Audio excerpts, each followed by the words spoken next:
जय श्री कृष्णा दोस्तों, हर हर महादेव। कैसे हैं आप सब? स्वस्थ और सुरक्षित होंगे। दोस्तों, धार्मिक ग्रंथों में पूजा के दौरान दीपक जलाने का एक विशेष महत्व होता है, सभी जानते हैं। और दीपक, ऐसा कोई घर नहीं है कि जिसमें दीपक प्रज्वलित नहीं होता है। पूजन के समय आप पूजन कर रहे हैं और दीपक ना जलाएं, ये संभव ही नहीं है। कोई शुद्ध घी का जलाता है, कोई तिल के तेल का जलाता है, कोई सरसों के तेल का जलाता है, लेकिन दीपक हर व्यक्ति अपने घर में प्रज्वलित करता है।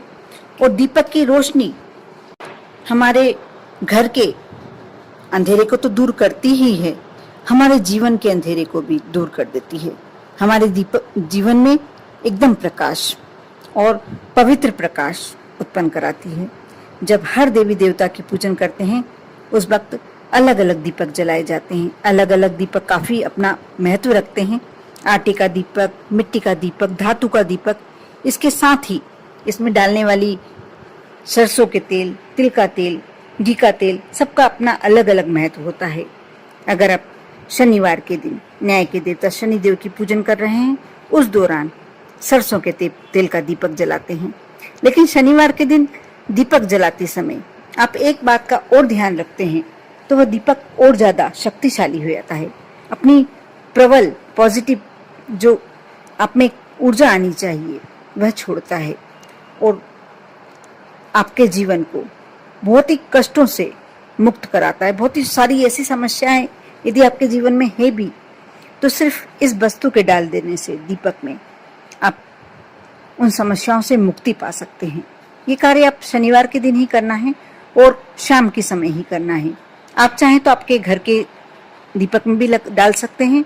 आप चाहें तो शनिदेव के मंदिर में लगाते हैं तो भी वह कार्य कर सकते हैं। और आप चाहें यदि पीपल के वृक्ष के नीचे भी आप दीपक लगाते हैं, उसमें भी ये कार्य कर सकते हैं। आप सरसों के तेल का दीपक प्रज्वलित कर रहे हैं या तिल के तेल का। वैसे तो सरसों के तेल का दीपक शनिवार के दिन लगाना अच्छा माना जाता है, लेकिन आप दीपक जलाते समय यदि उसमें एक लौंग, फूल वाली लौंग डाल देते हैं, इस उपाय को करने से शनिदेव अति प्रसन्न होते हैं।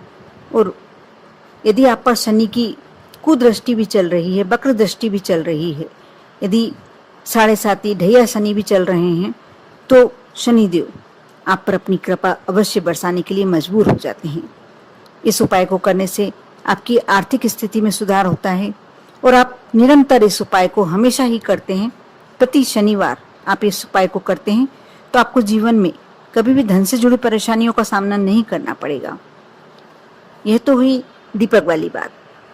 आप यदि किसी विशेष इच्छा को लेकर यदि दीपक प्रज्वलित करते हैं, तो आपको इस बात का ध्यान रखना चाहिए, आप आटे का दीपक प्रज्वलित करें और चौमुखी, यानी 4 उसमें ऐसे बत्ती लगाएं कि 4 बत्तियां रहें, लंबी बाती, और इसे आप पीपल के वृक्ष के नीचे लगाकर और प्रज्वलित करके सरसों के तेल में और एक लौंग डालकर आ जाएं। जैसी भी इच्छा हो, यदि बहुत ज्यादा कष्ट से घिरे हुए हों, तो भी यदि आप आटे का दीपक इस तरीके से प्रज्वलित करते हैं, आपके कष्ट धीरे धीरे समाप्त होने लगते हैं। आप सभी लोगों में ये बात सभी जानते होंगे कि हिंदू धर्म में पूजा पाठ और धार्मिक अनुष्ठानों के दौरान कपूर का इस्तेमाल भी किया जाता है। कपूर जलाने से भी घर में मौजूद नकारात्मक ऊर्जा समाप्त हो जाती है और एक पॉजिटिविटी आ जाती है, घर में एक सकारात्मक ऊर्जा का प्रवेश हो जाता है। लेकिन अगर आप नियमित रूप से कपूर जलाते हैं, तो इस बात का आपको अवश्य ध्यान रखना चाहिए कि कपूर शुद्ध ही होना चाहिए। चाहे महंगा अवश्य आता है, लेकिन आप थोड़ा सा भी यदि जलाते हैं, तो यदि कपूर शुद्ध होता है तो वह कार्य करता है। यदि आप कपूर जला रहे हैं, वो शुद्ध नहीं हुआ, तो कोई मतलब नहीं है। सिर्फ आप अपना मन शांत कर रहे हैं कि हम कपूर दीपक के साथ जला रहे हैं। इसलिए इस बात का आपको अवश्य ध्यान देना चाहिए कि कपूर शुद्ध ही हो। साथ ही धार्मिक ग्रंथों में दान का भी विशेष महत्व माना जाता है। आप शनिवार के दिन जितना भी दान कर सकते हैं, गरीबों और जरूरतमंदों को अवश्य करें, उनकी सहायता अवश्य करें। जो भी कार्य कर सकते हैं, यदि आप किसी जरूरतमंद को भोजन भी कराते हैं, ये बहुत बड़ा दान माना जाता है। अन्न दान सबसे बड़ा दान माना जाता है। और कहते हैं दान कभी भी किया हुआ व्यर्थ नहीं जाता। क्या मालूम कितना गुना होकर आपको प्राप्त होता है, आपकी कहाँ रक्षा करता है, कहाँ आपको आकस्मिक दुर्घटनाओं से बचाता है और कहाँ जाकर आपको धन प्राप्ति के साधन सामने लाता है। इसलिए दान तो हमेशा करते रहना चाहिए।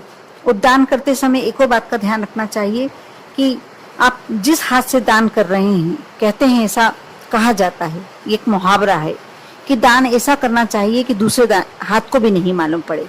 आप दान का बढ़ चढ़कर यदि उल्लेख करते हैं, उस दान का कोई मतलब नहीं होता। इसी प्रकार यदि आप जीवन में तरक्की पाना चाहते हैं तो आप पक्षियों को नियमित रूप से दाना डालें। यदि आप ऐसा करते हैं तो आपको कैरियर में और जीवन में तरक्की मिलने के साथ साथ सफलता भी प्राप्त होती है। यदि पहली रोटी रसोई घर की गाय को दी जाती है और आखिरी रोटी कुत्ते को दी जाती है, इससे भी आपकी तरक्की होने के चांसेस बढ़ते हैं और घर में बीमारियों से मुक्ति मिलती है। एक और बात मैं बताने जा रही हूँ, ये भी बहुत अच्छा उपाय है। आप जब रोटी बनाते हैं, सबसे पहले गर्म करने हुए तवा रखते हैं आप, और तवा जब थोड़ा गर्म हो जाए उस पर थोड़े से 2-4 दूध के छींटे डाल दें। ऐसा करने से आपके जीवन में धन की कमी कभी नहीं होगी और धन धान्य से तो भरपूर रहेगा ही, बरकत बनी रहेगी। ये बहुत छोटी छोटी बातें हैं, लेकिन यदि आप इसको अपने रूटीन में शामिल कर लें, अपने जिंदगी में, जीवन में, दिनचर्या में शामिल कर लें, तो आप देखेंगे बहुत सारी बातें खुद ब खुद आपको समझ में आने लगेंगी कि आपके जीवन में क्या पॉजिटिव हुआ है। साथ ही दोस्तों, शनिवार के दिन दीपक लगाना चाहिए, सरसों के तेल का लगाना चाहिए, एक लौंग भी डालना चाहिए, लेकिन किस दिशा में लगाना चाहिए, सबसे बड़ा प्रश्न। बहुत सारे लोगों ने मेरे से पहले वीडियो में पूछा था कि हमें दीपक लगाना चाहिए यदि तेल का, तो हम कौन सी दिशा में लगाएं। आपको दीपक शनिवार के दिन सरसों के तेल का जब आप दीपक लगाते हैं, उसमें एक लौंग डालते हैं, तो पश्चिम दिशा की ओर आप लगाएं। इससे बहुत सारी मुसीबतों से, अनचाही मुसीबतों से, जो आपको मालूम भी नहीं पड़ता, कभी आप देखते हैं कि बड़े खुश हैं आप और एक अचानक कोई ऐसी घटना हो गई जिससे आप एकदम परेशानी में आ गए, एकदम बड़ी समस्या आपके सामने आ गई। ऐसी समस्याओं से मुक्ति मिलती है। और यदि आप चाहें तो आप जब गौ माता को रोटी देते हैं तो शनिवार के दिन थोड़े से काले चने रख दें और जरा सा गुड़ का टुकड़ा। आप यदि ये कार्य करते हैं, उससे भी आपको शनिदेव की कृपा प्राप्त होती है। आप एक और मैं उपाय बताने जा रही हूँ शनिवार के लिए। ब्रह्मास्त्र मानेंगे तो भी कम होगा।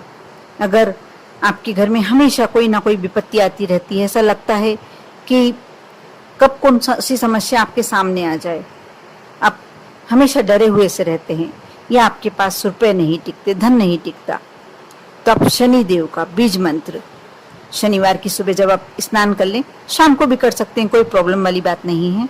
शनिदेव का बीज मंत्र आप जानते ही होंगे, ओम शं शनिश्चराय नमः।